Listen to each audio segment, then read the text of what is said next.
सरिया था, वो चंद मुसलमानों की और चंद गैरों की ऐसी नासमझी थी जिसकी वजह से इतना बड़ा हिंदुस्तान गुलामी की जंजीरों में जकड़ दिया गया। मीर जाफर ये सिराजुद्दौला के खून का कातिल पिलासी से निकलकर मुर्शिदाबाद को उसने घेर लिया। रातों रात मुर्शिदाबाद से जनाब सिराजुद्दौला भाग करके हगली के मकाम पर कश्ती में सवार होकर के भागते हैं, तो वहां पर एक बहुत बड़ा मुखबिर जिसका नाम फकीर बाबा शाह, ये भी मुसलमान, उसने मुखबिर किया कि सिराजुद्दौला रात को यहाँ तशरीफ लाए हैं। बिलाखिर सिराजुद्दौला इसकी मुखबरी की वजह से पकड़े गए और उनको तो कत्ल किया ही गया, उनके रिश्तेदारों के खानदान के 70 औरतों को जजीरे में कश्ती में भर करके ले जाकर बीच में डुबो दिया गया। उनकी एक बीवी जिसका नाम लुत्फुन्निसा था, वो बहुत खूबसूरत थी, उससे रबर्ट कलाइयों ने शादी का इरादा किया, उसने उससे इनकार किया, उसको भी तहत कर दिया गया। मेरे दोस्तों, मीर जाफर जो अपनी बादशाहत के लिए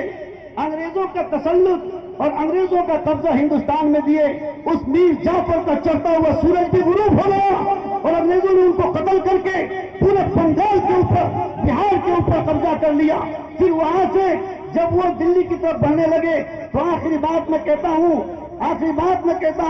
सन 1757 से लेकर सन 1857 तक 100 साल तक मुसलमान ये आवाज देते रहे पूरे हिंदुस्तान के बाशिंदों को कि आज ये मुल्क हिंदुस्तान में अंग्रेज गालिब आ रहा है, कुछ इसके लिए कीजिए। उलमा शहीद हो गए, कत्ल हो गए, चांदनी चौक से लेकर पेशावर की जामा मस्जिद तक हर एक दरख्त पर उलमा की गर्दनें लटका दी गई, उनको बोरियों में बंद करके तंदूरों में डाल दिया गया, ऊपर से हाथियों को चलाया गया। उसके बावजूद 100 साल के अंदर हमारे मुल्क के जिगर भाइयों को ये एहसास तक नहीं हुआ कि ये अंग्रेज हम पर कब्जा से कब्जा जमाता चला जा रहा है। ये कितनी बड़ी नासमझी है, सोचो और देखो कि उलमा की कितनी बड़ी बसीरत है कि जिन्होंने सिराजुद्दौला का कत्ल सन 1757 से लेकर सन 1857 तक 100 साल जंग आजादी का कलादा अपने जिस्म में पहना, ये उलमा थे। बेशक सन 1857 से पहले अंग्रेज ने एक कानून बनाया कि अब बंदूकों के अंदर कारतूस डाला जाएगा। वो कारतूस के अंदर सूअर और गाय की चर्बी उसमें लगाई जाती थी और उसको कारतूस को बंदूक में डालने के लिए दांत से उसकी पन्नी को फाड़ना पड़ता था। तब जाकर 100 साल के बाद हमारे मुल्क हिंदुस्तान के दिगर भाई, जो गाय हमारी माता है और सूअर हम खाते नहीं हैं, तब पता चला कि ये तो बहुत बड़ी गद्दारी है। इन अंग्रेजों के फौज के अंदर मुसलमान भी दाखिल, हिंदू भी दाखिल, सिख भी दाखिल, जैन भी दाखिल, बौद्ध भी दाखिल, और फिर ये मजहब के खिलाफ मुसलमान सबसे पहले बोल उठे कि जिहाद फर्ज है, क्योंकि न हम सूअर की चर्बी दांत से लगा सकते हैं, न हाथ से उसको छू सकते हैं और न उसको चला सकते हैं। हिंदू भाइयों ने कहा गाय हमारी माता है, न हम उसको खा सकते हैं, न दूसरों को काटने दे सकते हैं, न सूअर की चर्बी इस्तेमाल कर सकते हैं। तो सन 1857 में अंग्रेज के फौजियों में से सारे मुसलमान और हिंदू फौजी निकल करके भागकर जमा हुए। कहां? वो मेरठ के अंदर जमा हुए। जब अंग्रेज को पता चला कि मेरठ में ये सब जमा हो गए, सब के सब फौजी बंदूक चलाने के माहिर, तो जल्दी इनको कुचलो वरना पूरे हिंदुस्तान में फैल जाएंगे। उस वक्त तक तारीख गवाह है, तानिशन कहता है कि सिख जो फौजी अंग्रेजों के साथ में थे, वो सिख फौजी अंग्रेजों के साथ मिलकर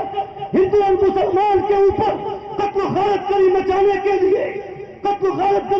के लिए मेरठ में पहुंच गए और इतनी जबरदस्त मुसल्लह जंग हुई कि जिस जंग के नतीजे में हिंदू मुसलमान भी कत्ल और शहीद हुए, उलमा भी शहीद हुए, लेकिन बिलाखिर मुल्क हिंदुस्तान की ये नौजवान सन 1857 की जंग मुसल्लह होने के बावजूद हार गए। जब हारे हैं तो मेरठ से भागते भागते दिल्ली में आए और दिल्ली में आकर उस वक्त के बादशाह, छोटे मोटे बादशाह थे, بہادر شاہ ظفر ان کے پاس آ کر کے یہ فوجی کہنے لگے بہت سارے ہمارے لوگ مار دیے گئے اور سور کی چربی نہ ہم جو ہے گائے کی چربی استعمال کر سکتے ہیں، آپ بیڑا اٹھائیے رہبری کا، ہم آپ کا ساتھ دیں گے اور ملک ہندوستان سے انگریزوں کو لڑیں گے۔ بہادر شاہ ظفر نے یہ ذمہ داری لے لی۔ جب انگریز وہاں سے میرٹھ سے چلا تو سب سے پہلے دلی کو گھیر لیا اور سب سے پہلا جو دروازہ توڑا ہے انگریز نے وہ کشمیری گیٹ کا دروازہ ہے۔ دروازہ توڑ کر دھواں دھار داخل ہوئے اور یہ نہتے مسلمان اور ان کے ساتھ میں اب جو سمجھ آئی تھی وہ ہندو اور انگریز فوجوں کے ساتھ میں رہنے والے اس وقت کے رہنے والے درندے سکھ بھی ان کے ساتھ میں کشمیری دروازے کو توڑ کر گھس گئے اور آنے کے بعد بہادر شاہ ظفر کو قید کیا، رنگون بھیج دیا، ان کے بیٹوں کو قتل کر کے تھالی میں جب کٹورا دیا اور جب دلی کے اوپر قابض ہو گئے اور پورے ہندوستان میں فکر بچا دیا کہ آج سے انگریزوں کی حکومت ہوگی، تب سکھ بھائیوں کو سمجھ میں آیا کہ پورے ہندوستان کی حکومت انگریزوں کی ہوگی۔ وہ اس وجہ سے کہ ہندوستان کی راجدھانی دلی پہ قبضہ کر لیا۔ تیسری مرتبہ جنگ کے بعد سکھ بھائی بھی اب انگریز فوجوں کو چھوڑ کر کے بھاگ گئے۔ تب جا کر کے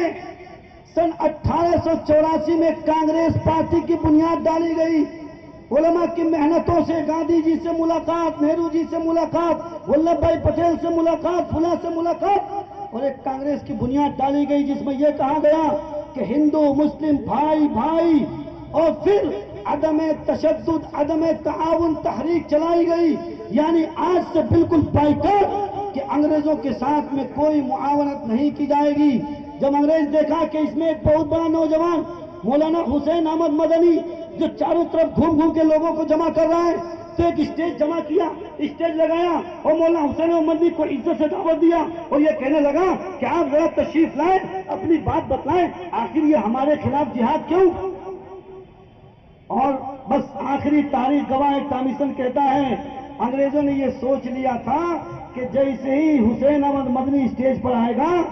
باتوں میں پھنسا کر گولیوں سے بھون دیا جائے گا اور یہ کہا جائے گا کہ افراتفری مچ گئی اور اس کو گولی مار دیا گیا۔ مولانا حسین احمد مدنی رحمۃ اللہ علیہ اسٹیج پر دیر سے تشریف لائے، چاروں طرف آواز ہو گئی، انگریز کہہ رہا ہے کہ علماء تمہیں گمراہ کر رہے ہیں، اگر ان کے جہاد کا فتویٰ حق ہوتا تو اسٹیج پر تشریف لاتے، لیکن وہ مرد مجاہد اس چیز کے انتظار میں تھا کہ ساری کی ساری آنکھیں دیکھے